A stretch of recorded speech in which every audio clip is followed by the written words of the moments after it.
Hello everyone and welcome to another round of Tuesday Night Legacy. Tonight we have Cephalid Breakfast versus Bant Infect. On the left we have Max G playing his Cephalid Breakfast list.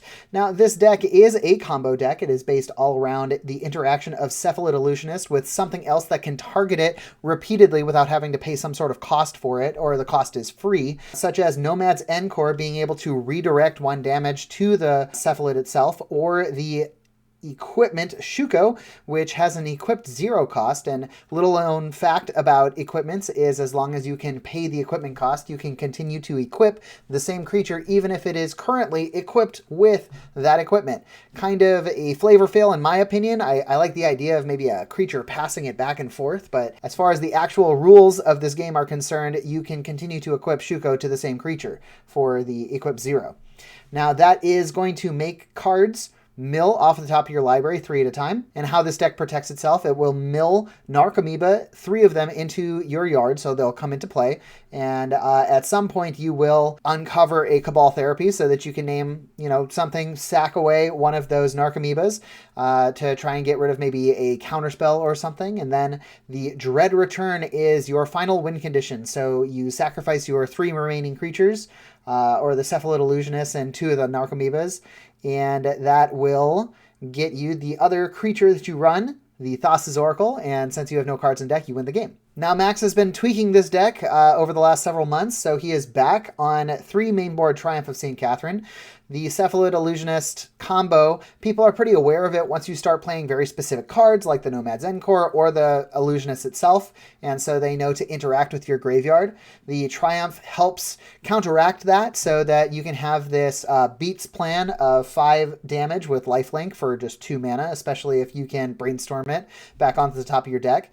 And it also is running 3 Urza's Saga, so this is very good at finding your Shuko as well as the Stoneforge Mystics that are running the deck, but those constructs are no joke, so you can win the game simply if you have, if they've already stopped your combo condition, maybe they've spent everything into making sure that you don't win that way, then you can just make some constructs and then attack while their shields are down over the next several turns. And finally, because it is a Stoneforge Mystic deck, you also get to run one of Cauldron Complete. Just maybe you can win that way. You never know. Jam a Cauldron, it wins the game sometimes. A lot of times. On the other side of the board it's kind of a combo deck, but it's also an aggro deck. The Blue-Green X Infect list. I'm calling this one Bant Infect because the X in this specific case is for white.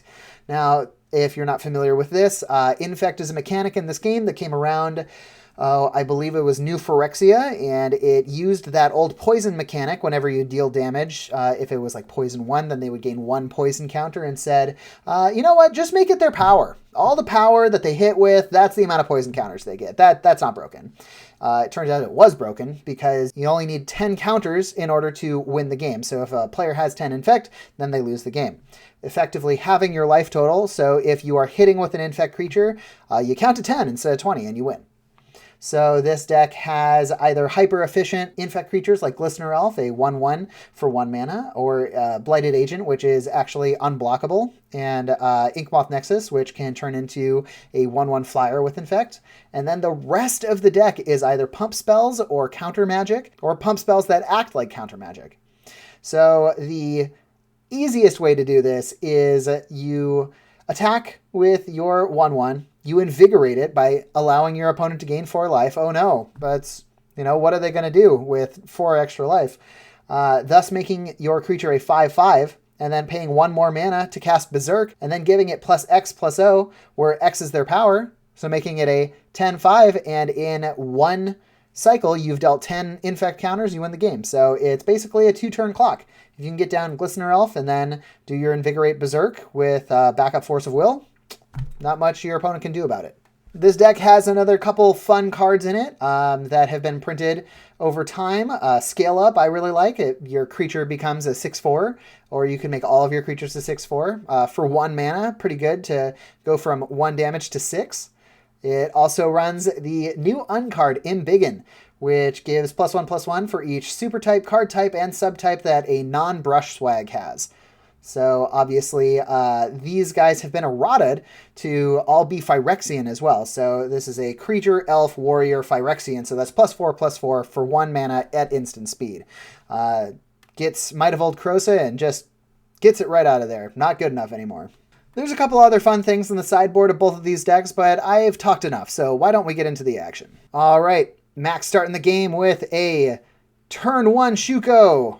Getting that into play early. It's always good to just sit around. It doesn't really need to do anything. You can just have it in play because you can equip it at 0 at any time, so there's no reason not to play it if you don't have anything better to do. We see the Noble Hierarch coming in for Mikkel on the right side, paying 1 mana to get that Glistener Elf into play. Noble Hierarch, of course, being great too because the Exalted triggers give a pump to your Infect creatures attacking without actually having to commit any resources to the board. We see Max cycling a Step Through at the end of Mikkel's second turn. Step Through is the way... I'm not even seeing it here. Oh, here we go.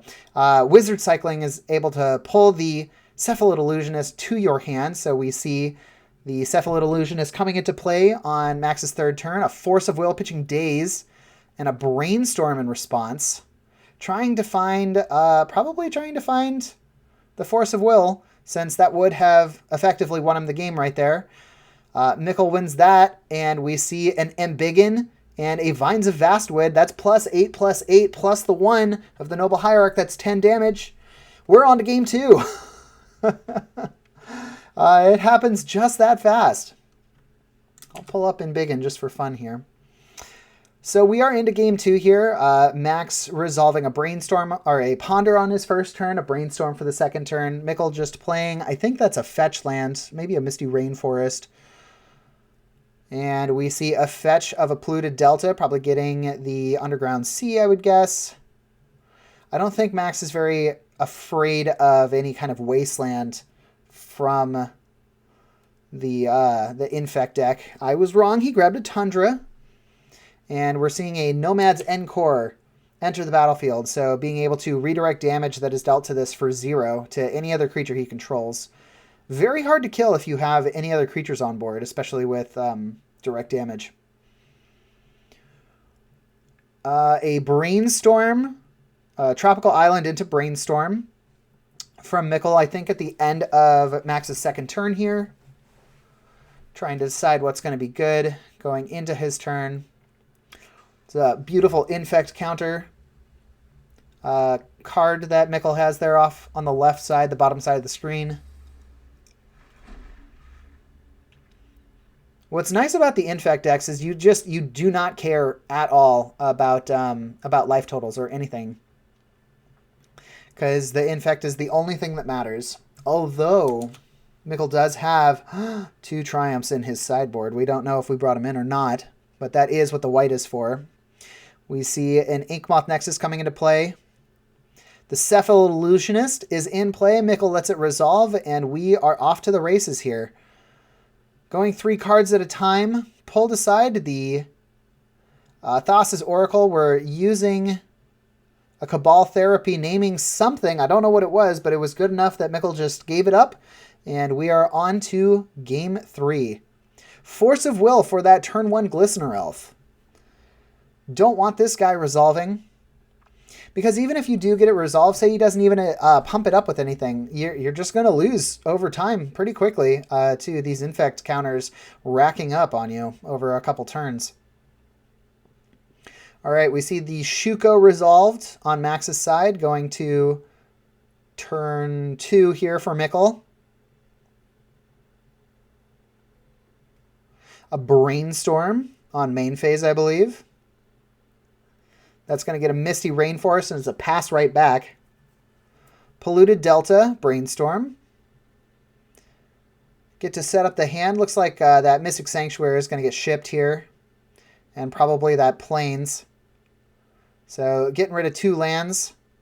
Rather not clog up the hand with unnecessary lands. I feel like Cephalid Breakfast really likes to stay low to the ground. Not too many lands. A Tundra is going to get a Nomad. So we've got 2 of the enablers, and we're just looking for the Illusionist at this point. goes ahead and equips the Shuko, because why not? Now you have a 2-1 instead of a 1-1. Sometimes it matters. Blighted Agent entering the battlefield, being cast on Mikkel's side. This guy is simply unblockable. So no combat is going to be happening there. No combat tricks, at least as far as blockers are concerned. A Ponder for Mikkel. Draws his card there. We see 1 Infect coming across. We try to Swords after combat damage.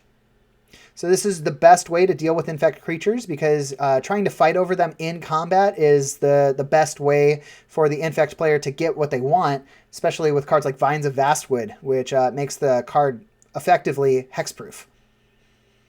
And then you can't target it, and so you lose the spell, but then they also get the pump. So if you force them to use it after combat, then they don't get that extra damage in. We see with the other 2 mana that Max had, he went and Wizard Cycled the Cephalid Illusionist to hand. So here's a Make or Break, couple damage in. Ooh, to Fairy. Interesting. Probably to make sure that Mikkel couldn't interact with him at instant speed, rendering all counterspells useless. But we see Mikkel go for his Savannah off of that Misty. I think before Teferi is in play, 1 mana is going to get a Veil of Summer. Now, that's a pretty good play there. So you do get to draw the card, and now the Blighted Agent is, it can't be targeted because it's hexproof from black and blue permanents. So Max ticks down anyways. Casts Vines, casts Invigorate, both at sorcery speed, and then attacks, and that's the game. Wow. Pretty crazy. So even with the win condition in hand on that 3rd game, that well-timed Veil of Summer just put a cog in Max's plans to the point that Mikkel was able to pump up that Blighted Agent just enough to secure the game on his next turn. Thanks for stopping by. I hope you enjoyed the video. We are trying to get at least 2 videos up a week, if not a couple more, if the Twitch streams are active. So if you haven't already, please consider liking and subscribing to the channel so you can stay up to date on all of our content. If you haven't already, check out our Instagram where we're posting the visual deck lists and a link to this channel. And if you aren't busy on Tuesday nights, why don't you check out our Twitch stream if it is active? Hopefully we are going to have some live commentary this coming week. And that's going to be at 7:30 p.m. Pacific Standard Time. Thanks as always to Spellhold Games for allowing us to record in their play space. If I didn't mention it yet, I have been Eugene, and we'll catch you next time here at Tuesday Night Legacy. Thanks.